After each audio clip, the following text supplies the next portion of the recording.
one tea estate in all of North America. And that's right here at the Charleston Tea Plantation. In the late 1800s, Dr. Charles Shepherd created the Pinehurst Tea Plantation in nearby Somerville, South Carolina. He brought the finest ancestral tea bushes from China and India to Pinehurst, where the plants flourished. That's because this area around Charleston, known as the Low Country, provides all the natural elements so necessary for growing tea. In 1960, direct botanical descendants of those Pinehurst plants were transplanted to the Charleston Tea Plantation's garden, where they were lovingly restored to their former grandeur. Today, we have hundreds of thousands of tea bushes on a 127-acre farm. Charleston Tea Plantation is special because it's the only place in North America where tea is both grown and manufactured. It's the home of American classic tea. Bush is an evergreen that goes dormant in the winter and loves the summer when it's very hot. 100 plus degrees during the day with lots of humidity and rain. Because Charleston Tea Plantation receives an average 75 days of rain in this area each year, this is an ideal location for growing tea. Every spring, as our tea bushes wake up from their winter nap and feel the warmth of the new summer sun, they flush up 3 to 5 inches of new shoots. It is from these tiny, fresh new leaves that we produce our American classic tea. Once we cut off these new shoots, the tea bush will flush up another 3 to 5 inch growth in 14 to 21 days. In a typical summer, from May through September, we get anywhere from 7 to 10 cuttings from the same bush. Incidentally, the tea bush is naturally insect and disease resistant. It can grow for hundreds of years, yet still maintain a high-quality level of leaf production. And we are very proud of our all-natural growing process here at the Charleston Tea Plantation. We do not use any insecticides or fungicides on the tea plants we have here in the garden. To plant new fields, we clone new seedlings from the cuttings of existing plants. From those cuttings, new seedlings will take 3 to 4 years to grow to maturity. Now let's look at the fine art of creating tea. The first thing we do is gather fresh new tea leaves from the field. We do this by employing a custom-designed tea leaf harvester, which we've nicknamed our Green Giant. There is no other machine like this in all of North America. The precise scissor-action cutting bar clips the newest, youngest leaves from the tea bush. Using a powerful air blower mounted on the front of the harvester, newly plucked leaves are blown up a chute and into a holding basket at the rear of the vehicle. All day long, the leaves are collected and brought to the factory, where they are laid out on a vast wire mesh bed. It is here that the process called withering begins. The purpose of withering is to remove 12% of the moisture from the tea leaves, leaving the leaf soft and hard. As our leaves come in from the field, a huge auger distributes them evenly to a depth of up to 12 inches over our 18-foot wide, 45-foot long belt. Revolving iron rods help to prod the leaves in place. Once the loading of the bed is completed, these 5,000 pounds of tea leaves will rest quietly for a period of 18 hours. Beneath the bed, huge blowers circulate air through the leaves, keeping them fresh as the moisture is being removed. Once our leaves are wilted, they're ready for the third step in tea making. It is essential to know that a tea leaf is composed of 20% solids, 80% liquids, and contains millions of cells. To make tea, we must rupture those cells, exposing the liquid in the cells to the oxygen in the air.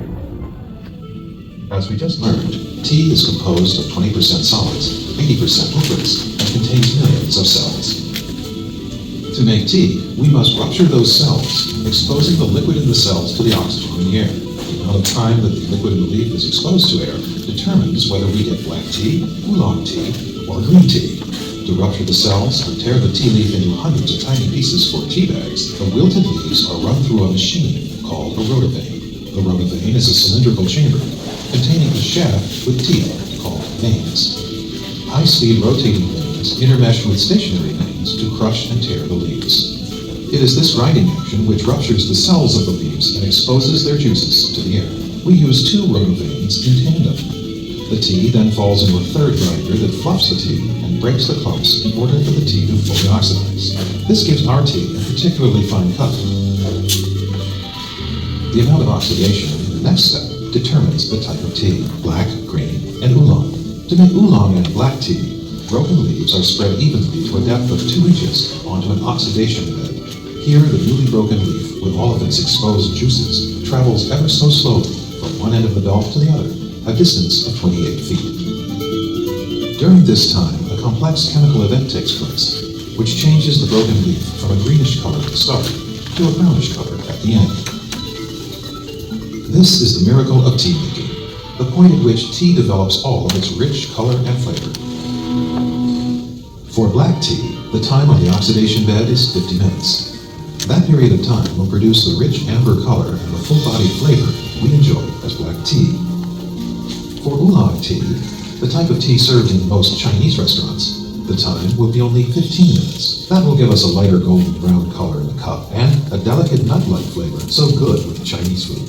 As for green tea, there is no time, 0 minutes, on the withering bed and on the oxidation bed.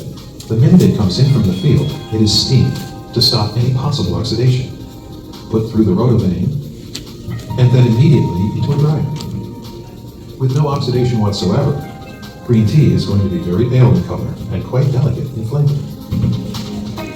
To stop the oxidation process quickly, whether it's black tea, oolong tea, or green tea, we put our tea into an enclosed dryer, where it travels very slowly back and forth at 250 degrees for 25 minutes.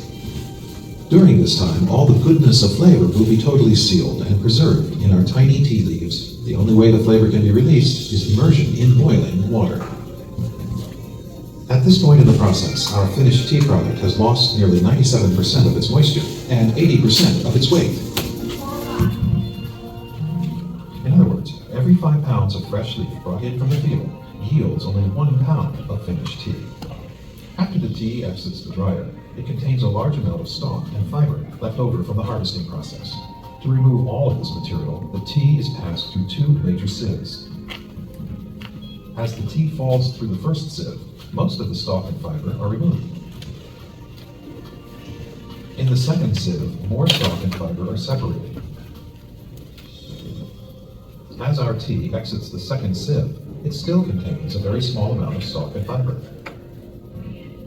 To remove the last of this material, we're going to use the magic of static electricity to lift this residue, which is lighter than the tea. The static electricity is created by plastic reels brushing up against felt pads. Finally, here comes our beautiful finished tea, all ready to become a part of our American classic tea. Only about 20 hours ago, our tea was growing in the field. Now we have this beautiful pure black tea. Think of all the pleasure this tea is going to give in a cup or glass. So as you've seen, the making of tea is a very special process. We hope you've learned a lot. And thanks so much for being with us today.